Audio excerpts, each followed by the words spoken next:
Hello, my name is Lee Vernon. I'm a San Diego County family and divorce attorney.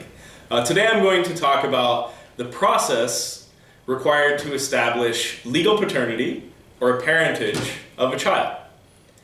So I'm going to focus on unmarried couples for the purpose of this video. If you do not have a court order saying that the father of your child is the father of your child, you will have to file what's called a petition to establish a parental relationship. Dads, you would also have to file this petition if you wanted to legally establish yourself as your child's father. So you can go to the San Diego County Superior Court's website at www.sd.ca.gov and download a form packet. You can find that form under the Family tab near the top of the website. You will download the packet labeled the Paternity packet. There are a series of forms that you will have to fill out. That will open the door for you to also file what's called a request for order, and you would file that request for order either simultaneously or after filing your petition to establish a parental relationship. And in that request for order, you will make requests for a custody and visitation order. Once you file that request for order, you will actually receive 2 court dates.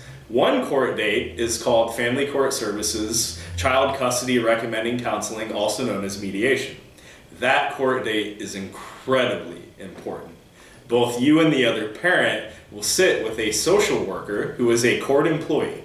You will talk about what your want for a custody and visitation order is, and they will actually write a report. The social worker will write a report that will be sent to both parents, attorneys if attorneys are involved, and most importantly, to the judicial officer presiding over your case. That report will actually recommend to the court a specific custody and visitation plan for your child or children.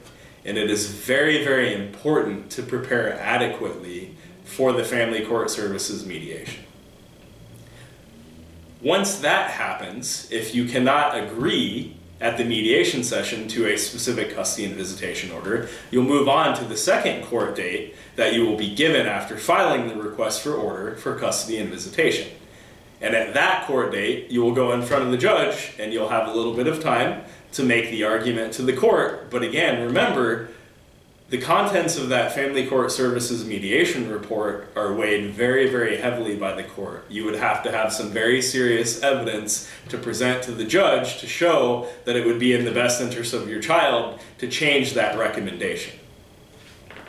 So, you can go to my website, www.leevernonevents.com, to learn more about the free monthly seminars that I hold right here in San Diego.